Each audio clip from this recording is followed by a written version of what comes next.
Good evening, everyone.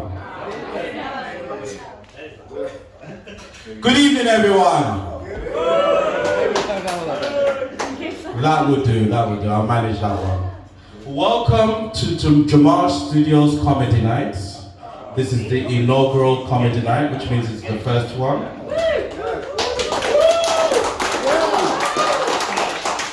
You are part of history. You can tell your grandchildren, I was there when it happened. Pick one. You know? Who owns a dog here? Yeah. So can I ask you a question? You don't know me. What's the name of your dog? Bobby. Powdy? Bobby. Barry? Bobby. Bobby? Yeah. Okay. So you don't know me, but if me and Bobby were drowning, and you could only save one, who would you save? You would save Bobby over a fellow human being. Wow, see, this is where me and you are working on them. See, I had a dog, you know, his name was Butch. I loved Butch. Butch was my brethren. But here's the thing, to me, Butch is still a dog. Yeah, as much as, see, I would rescue you over Butch. Do you know what I mean? Don't know you from anywhere, you could be a serial killer. But the fact that you're a human being, I'll pick you over Butch. In fact, if I was in the middle of the apocalypse, and me and Butch have been traveling for days, and I'm hungry, hey boy, come here. Another thing I do, part of my job, is at the gate. My job is to tell passengers that have been selected for a random check. That's where the real fun begins. I'm 82 years old. I'm British. Why am I selected for a random check? Well, no. It's because you're 82 and you're British. That's why you've been selected for a random check. You know, it really is random, isn't it? The system works, yeah. I'm Julia, I'm from Germany. Just like to put that up front to lower expectations. Nice. Now, look, Germans have a bad rap, and especially in comedy, and I won't be the one to argue that, because I hear all these jokes about Germans having no sense of humor, and I don't get it.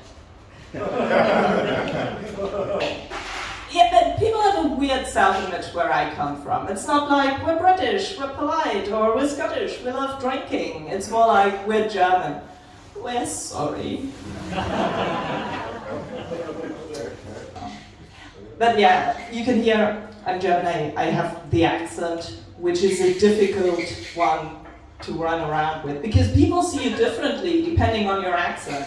Like, you hear a Spanish accent, you think, oh, that's kind of hard. You hear a German accent, you think, ah, Hitler. That's what that reminds me of. To make sure I finish on time, because I am German. It's our only positive stereotype. Gotta keep that shit up. Yeah, it's scary. If other comics overrun, that's cheeky. If I overrun, I have to kill myself. This is such a cool venue, by the way. I'm 30. It's awesome. Also, like with this lighting, I'm 35. That's as close as I've been to like disco lighting in like 10 years. Anyone over 30 here? Give me a cheer.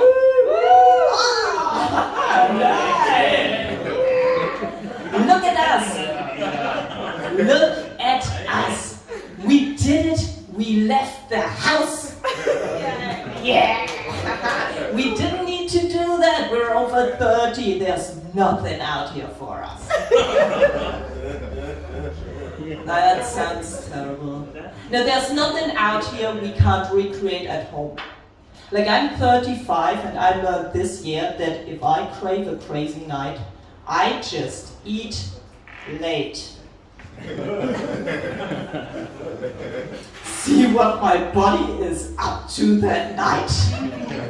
I mean, am I alone with that? If I eat dinner after 9:30, I have to cancel my plans for tomorrow. Because I will have slept barely.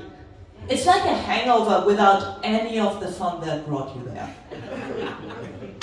I hate it. It makes me feel so lame because my younger colleagues would see me and draw their own conclusions and would go, oh, whoa, what did this to you? And I have to be like, bread covered in cheese, savaged my weekend. Can I just say, Julia, I had one of those wild nights yesterday. Out on the toilet. You know when it's so bad that you begin to make promises to God? God, if you get me out of this situation. My pronouns are sod and off. For a living, I'm a personal trainer. I know, I saw the raised eyebrows. I am a fat personal trainer. Hiring me is like hiring a dyslexic English tutor. We both know all the stuff, but your results may vary. Also, it's acceptable now to be fat, and it's actually, if you read what they're saying out there, it's as healthy to be fat, and I can say the word fat because I'm fat, I'm allowed. It's like the gay thing, I'm allowed. It's as healthy to be fat as it is to be thin. It is. You've read Cosmo, you've seen the articles, and I will say as a health professional, a fitness professional, that is true. As long as you are prepared to disregard science, facts, and reality. Heath. Sorry, I wrote Keith down. But I have, I'm a fat athlete.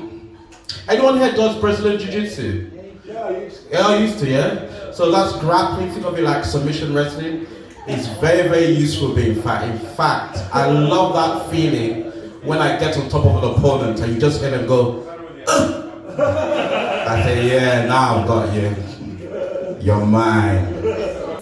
I'm Sarah, it's so nice to meet you all. I want to talk to you about where I'm from because I'm from a very strange place. It's called Oklahoma. Oh, I guess got some O's in the audience. You've heard of it? Has anyone ever been there? Don't. Okay. Yeah, Oklahoma's state slogan is Oklahoma is okay. Which makes us like the Ryanair of America. It's cheap and you might not survive. And the state is shaped kind of strange. It's shaped like a frying pan, because of all the barbecue sausage and domestic violence. One thing is, I think it's hard for people to relate to job-related things because most comedians don't have jobs. And I agree with the #1 killer being dementia, but I think the #1 killer of women in the UK is Harry.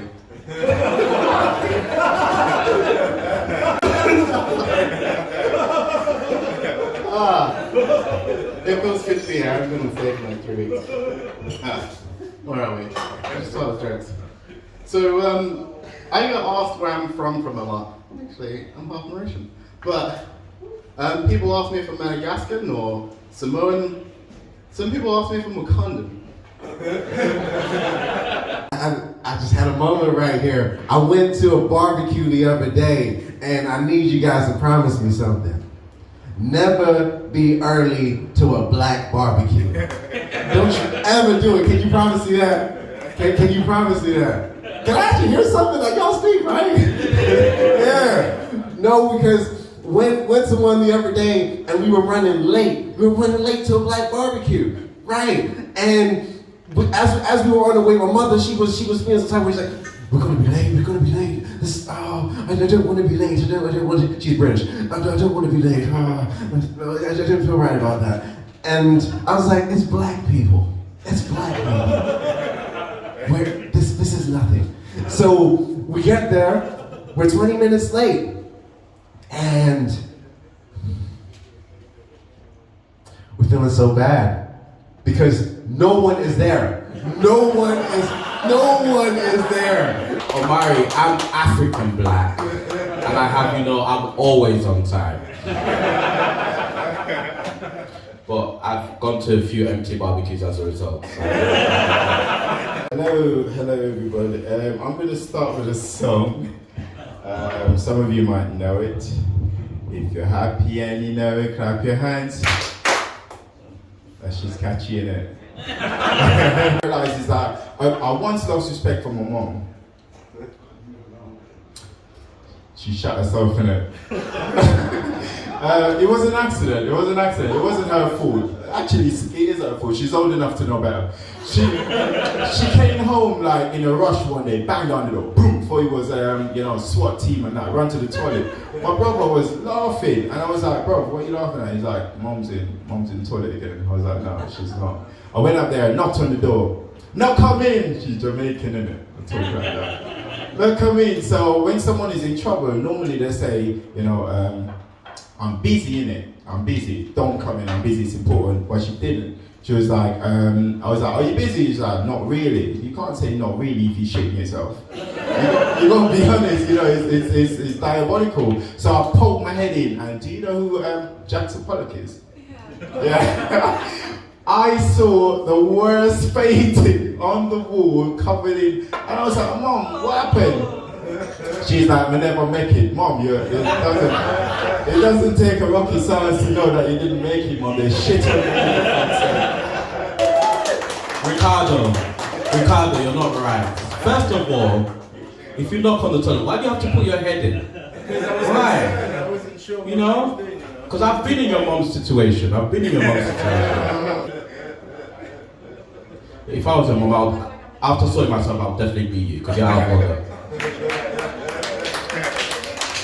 I look like the reason they created Stranger Danger. So I've got a question.